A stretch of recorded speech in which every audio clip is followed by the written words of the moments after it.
It's thought leadership. It's disruptive. It's interesting stuff. It's great content that people can learn from. This is Insight, scaling lessons from the street. In this series, we mastermind a set of topics plaguing women entrepreneurs on a mighty growth path, such as mindset, business modeling, sales, marketing, finance, and legal. Whether you're looking for world domination or to work less while being more profitable, you'll find learnings in here from women who know the journey and fight in the trenches every day. Inside is co-hosted by Andrea Henry, Megan O'Neill, Shelagh Cummins, Susan Diaz, and Wendy Brookhouse. Hi, my name is Susan Diaz, and I am one of the co-hosts of this podcast. I am Chief Content Strategist of cp.digital. We are a digital marketing agency heavily focused on using content for conversion. And each week on this podcast, Insight, Scaling Lessons from the Street, one of us will moderate a discussion around a topic of interest that's close to our hearts and our bottom line. So this week, I want to talk about thought leadership. One of the ways in which we like to look at what marketing trends are and what is having results out there in the market is to ask a lot of people a lot of questions and then have them talk to you and tell you the answers to those questions. And we find that there's a certain amount of pattern that keeps emerging around the subject of thought leadership. Obviously, as small businesses, there's a limited number of tools that are affordable in our arsenal of marketing tools. The digital sort of free media or earned media that's out there is one of the better tools that we have access to. And the way that we know to set ourselves apart there is to take a thought leadership approach to speaking about the industry or speaking about impact or, what your business has to offer, or also known as something other than the marketing message and the selling and the straight up give me your money and I will do this for you, right? So I wanted to open up the subject of thought leadership and chat through all of you. I often hear from people that thought leadership doesn't work, or we've tried and there's zero engagement and, it fell on deaf ears, or there was crickets to all of those beautiful articles I wrote, or that, op-ed that I sent off to the newspaper, or whatever that form is. Or maybe, in some of your cases, that podcast that I created, which was some of my best work, but like 4 people heard it, or whatever it is. I wanted to explore thought leadership. Do we think that it's even achievable for us as small businesses when so many big people on the, big budget PR agency scale are having a hard time with it? So I thought I'd just, open it out to you. Maybe we'll start with Andrea. Well, I've made a very, very recent, as in maybe 2-3 weeks ago, foray into thought leadership. Because initially, for a long period of time, the business was kind of in survival mode. And it was like, if I can't see a direct revenue hit from it, I'm not doing it. But recently, as the business has grown and thinking more towards longevity and position, and I think the small experience that I have with it has been really positive in terms of engagement with some of the people who would be, your target clients or potential partners in what it is that you're doing. And I think, people know when they're being sold to, even if you have clever marketing and good strategy, people understand that. And I think it's important when you're engaging with a segment of your market for a long time and you're thinking towards longevity, that all interactions can't be, okay, let me show you how to do this and I'll charge you for it. And if you're looking to make a significant impact with your business, then you probably should be thinking about thought leadership and how you can move the conversation forward. Yeah, that makes sense. And sometimes when this conversation about thought leadership starts and we dig a little bit under the surface and think about it, everything that you're doing as someone who owns a business and has possibly kept it afloat and profitable to some degree for a certain amount of years, it's thought leadership. It's disruptive. It's interesting stuff. It's great content that people can learn from. But somehow when it comes to sort of putting yourself out there, there's an element of visibility and, to Megan's point from a few of our episodes, that imposter syndrome that surrounds it and stuff. So can you chat a little through that and if you've had an experience in that space, Andrea, in terms of how does that sort of factor into it? Oh, I still have that. I still have that. That's why it took me so long to even make baby steps into it. Yeah, there's very much a feeling of, oh, what am I like? There's so many lawyers and so many articles written about the law and business. Like, what would I contribute that's new? And also, I feel sometimes like you've been saying these things, and you feel. I don't know if any of you ladies have that. I'm just born myself. Sometimes I've said something several times, and so for me, it's kind of obvious, and I feel that everyone has heard it. And why am I saying it again? But what I've noticed recently is, no, it is actually making an impact. And maybe other people have said it as well, but they haven't said it in the way that you said it, right? Or they haven't said it, they haven't used the same words, or they haven't had the same experience to bring to bear on whatever that concept is. I remember listening to, oh gosh, I forgot her last name, Denise, that writes the Get Rich, Lucky Bitch series. And that whole idea of, in the personal development world, a lot of the concepts are from, 3 or 4 self-help books that were written back in the 1920s or 30s. And people just have their different spin on it. And some people like one person's take on it more than the other, even though it's the same underlying idea. So I think I'm baby steps into valuing my perspective on something that might not necessarily be new, but because of my specific experience, I might be able to explain it or have someone see it, or for them to connect with it. Because a lot of the times we hear things and it doesn't actually get any further than our ears. But if I can actually move people to action because of coming from a different perspective, then that's valuable, and having confidence that it is valuable and that there are some people out there who will want to listen. Yeah, that makes sense to me. I think in the early days of my business, when it was really mostly just me and someone to help me with some of the support tasks, one of the things that became quite easy for me to get business in was offering to write content for subjects that were pretty obscure and pretty detailed and like quite, not so much technical writing as it was like B2B, quite detailed. And, I took it on and I started to write it.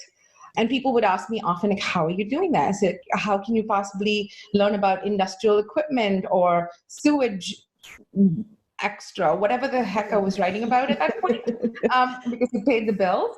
And I used to often say, listen, I'm really good at the research and I can get the facts. Like you said, it's not like there's innovations galore in some of these spaces. And it's a whole lot of existing information that's only been spoken about by a few people.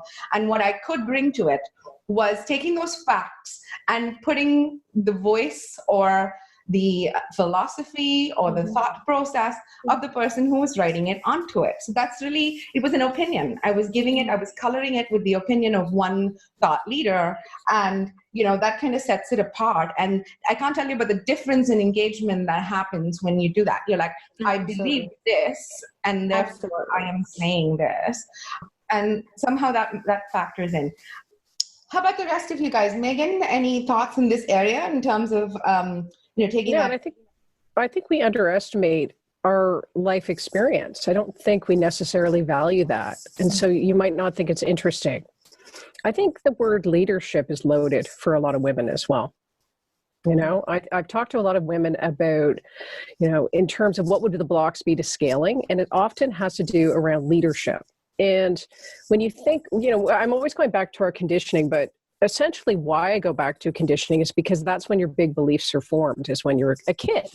And the role models that we had, I grew up in the 1970s. That's kind of when I became conscious as a human being, and who were the women around me. And I did not see a lot of, for example, women leading businesses or opening up businesses. I saw women in very traditional roles like nurses and teachers. And of course there were leaders. I mean, we were joking about the PTA before, and we saw those type of leaders. But I think leadership, we still need to define that for ourselves. I think women need to take out our beliefs that you are emulating men, and that leadership as a female can be what we make it. And I think that's part of why people get stuck.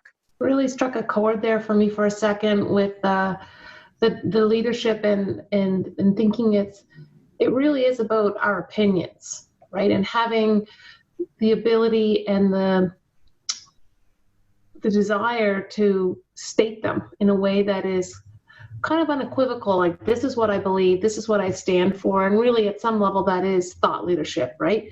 And I think you're bang on with that. The word leadership can sometimes be overused, and do we even know what it means anymore because it's used so ubiquitously everywhere, you know? So I know that for myself, having the ability to say what I think and just telling people from a different angle, because I think that's what it comes down to. If you want to go learn about a mutual fund somewhere, go knock your socks off because it's available everywhere. But if you want to talk about why you feel the way you do about money and how to change that, yeah, I'm your girl. But so these are the kinds of things of how to think about it. But the interesting piece, and I go back, is that I'm actually in the middle of getting my CFP right now, because certified financial planner. So even though I've been in the industry 15 years and I know all the stuff in it, I want those letters so that I can, when I say my statement and I say my opinion, that some of the people who think that's important to have can't say that I don't know what I'm talking about. Right, so that's why I've added that level of education. So doesn't matter if I have an executive MBA, a finance degree, all those pieces. I need those 3 letters for certain people in the industry to take me seriously. So that is why I'm making that extra effort, and really, it's been quite a slog to get through, but I'm getting it. I think for that very reason. Sorry. So that people will value certain people will value the opinion higher or understand it comes from a place of learning. I think you're making such a valuable point here. I think this certainly is something that we've seen often, in which it's like, let's say you go to a messaging exercise and you've been given this beautiful message that you've come up with, and it resonated with all the right parts of your mind. And then you went and said it to the world, and then no one heard you. And, you came back and you're wondering what you did wrong. And often the reason for that, I think, is going back to your point, Wendy, about, having that expertise. It's like, why should someone listen to you? In some fields, Megan calls it the force 1 versus force 3. We've had chats around this. Some establishments, certainly finance, legal, and many others, you do need to enter the room a certain set of expertise credentials. And, but once you actually get there and you are the expert, nobody's questioning this, you're just as much of an expert in this room as everyone else in the field. But how you choose to deploy your expertise or the tone of voice and the messaging is kind of where the opinion comes in, right? Like, you're not saying that you believe there's a different way to add up numbers or a different way to interpret the law. You're merely saying that, I can do it while having fun, or I can do it while, maybe not with the numbers, Wendy, no fun with the numbers. It's always fun with numbers, baby. But yeah, just, establishing that expertise and then putting the tone, voice, and articulation on it, or that opinion, so to speak, is going to resonate with the right people. I think the biggest barrier for women is, what if somebody judges me? What if somebody rejects what I'm saying?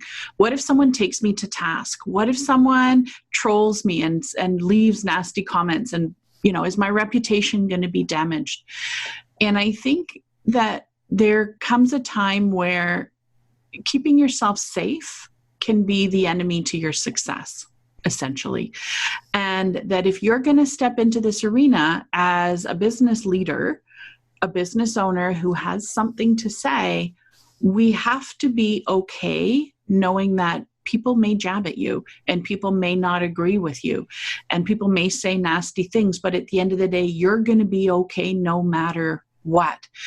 We've had a couple of our colleagues just recently got horrible reviews from an absolutely moronic person who had no right to leave those reviews, but she's fine. Mm-hmm. She's doing just great.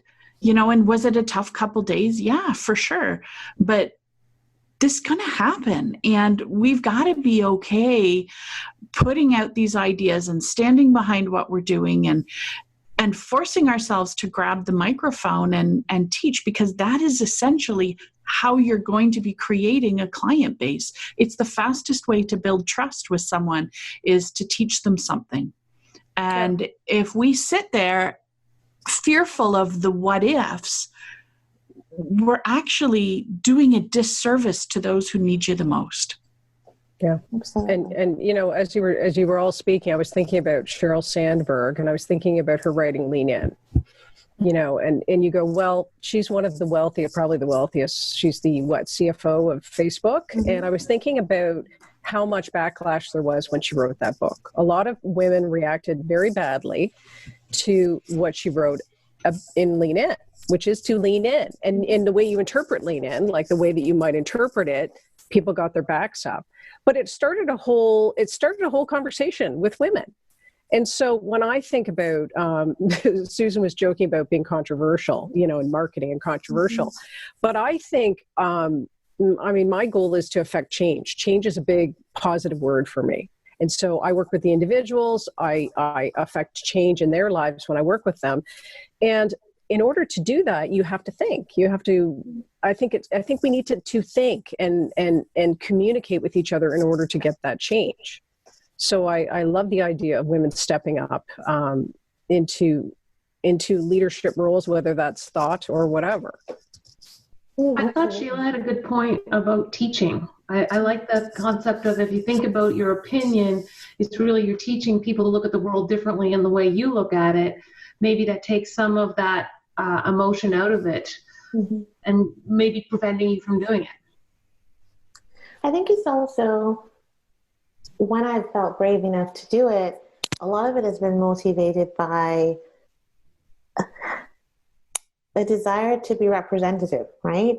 Because it's important for everyone to be able to see themselves reflected in leadership roles.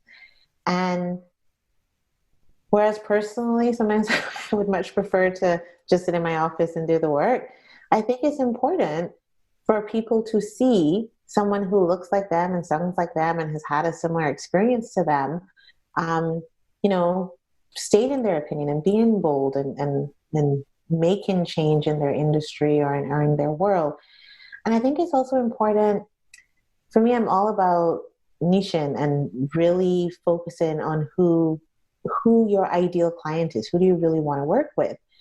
And some of the ways to find that is to exclude other people, as bad as it sounds. And I don't mean exclude on the basis of, gender or anything, but just in terms of, I find it much easier to work with people who have similar values and for whom, their business is equally important and the things they want to accomplish in the world are equally important. And so recently, and Sheila will have heard me going back and forth on this for some time, but I've wanted for some time to kind of be very upfront and say, I want to deal with women. I want to work with women entrepreneurs who want to make a lot of money, who want to be the breadwinners in their family, who want their businesses to hire, teams of people. That's not to discount someone who has a side hustle or someone for whom their business is not as important. That's fine. And there are other people to work with them. But in stating that that's what you're for and that's what you're interested in, that's what you're passionate about, and that's what you think is, necessary to move the world forward, those people, I found that when people have done it for me, you really relate to that person. The message resonates much more strongly than someone else. And Sheila, I'll put you on the spot, but I remember the first time I heard Sheila speak, and Sheila spoke about the experience of having her 3 children and not being sure where the money was going to come from rent. And I immediately listened more to the next words out of her mouth, because I have been there as well. And I thought, okay, this person will understand. And so when we put ourselves out there and we're willing to be vulnerable and we're willing to risk the criticism, we can actually really impact, the people that we're here for. This is such wonderful points. Let's talk about vulnerability a little bit, because I know that Brené Brown's body of work around courage not being possible without vulnerability is certainly something that resonates a whole lot with me. And I think certainly in the space of putting yourself out there and while all of the people who've given me the numbers over the years, I still find it hard for myself. Only 1% of the people are even listening. Only 1% of that 1% even cares. And so if we take the numbers out of the equation and we really deal with that issue of vulnerability, how do you tackle that in your showing up? Sometimes I think you just got to wade through the fear. Sometimes I think you just have to do it and feel uncomfortable doing it. I think we go to great lengths to keep ourselves comfortable. And discomfort is not a negative feeling. Discomfort is just another feeling. And when we can be okay feeling discomfort and comfort, then it all of a sudden allows us to be more courageous and just do it anyway. So, how do I get through it? I have butterflies in my stomach. I feel like my guts are about to fall out. I'm shaking. I probably haven't eaten for a couple of days ahead of time, but I'm going to stand up there and I'm going to do it anyway. Yeah, I just, when I think about the word vulnerability, and I remember watching the initial video with Brene Brown, I think about vulnerability in a positive way. I mean, in terms of me working with my clients, people are vulnerable when they're working with me. So I have a deep, deep, deep respect for being vulnerable. And I see the fruits of being vulnerable. What I'm always amazed with women, and this is what I love about women, for the most part, in every group, like you'll meet some woman and you don't even know them and you're vulnerable a lot of the time. Like the things that we say to each other, like you're in the airport and you're telling this lady a story or she's telling you. And I think that's a great gift. I think that's a great gift that women have with each other. I think men envy us this gift. Mm-hmm. And so I see vulnerability as being a positive thing. But I think that one of the beliefs that has always held me in good stead is I trust. So I trust that if I'm getting up, for example, using that example, Sheila, getting up, and maybe I don't feel so confident, maybe I'm having a little imposter syndrome, I trust that people want the best for me, and generally they do. So I think vulnerability will catapult the world to a more positive place if we embrace it. I think vulnerability is necessary for change, and that, much like Sheila talked about, it's something that you have to figure out how to go through. I think about what the trainers at Orange Theory say to me. They get comfortable being uncomfortable. Mm-hmm. And that's when you're getting to new personal bests on whatever machine you're on or whatever, is because you're pushing yourself and you're just going for it. And from that courage, though, you build the capability, and then that becomes your new comfortable. And so it doesn't take long to get a new comfortable. Then get ready to be uncomfortable again, because that's what growth is. And I think that when you're an entrepreneur and you are always trying to build your business, it's never going to get comfortable. So you may as well get used to it. And so this is just part of it. Is talking and having an opinion and educating is part of building your business, and you have to get a little vulnerable and uncomfortable to do so. I love that, Wendy. And I love the idea of sort of comparing it to like building muscle in your physical self. And, you're sort of going out there and you do something, this is uncomfortable, you get it, you've gone through to the end without vomiting. Then you come back, you add to your body work, and then you start over again, right? And then you just get better and better with each effort. That's really awesome, you guys. Thank you so much for sharing your thoughts in that area. And we'll be back to chat about much more. Thank you for listening to Insight. If you enjoyed listening, do us a solid and leave us a review. It helps keep us motivated to put our time into producing episodes of value. Thank you.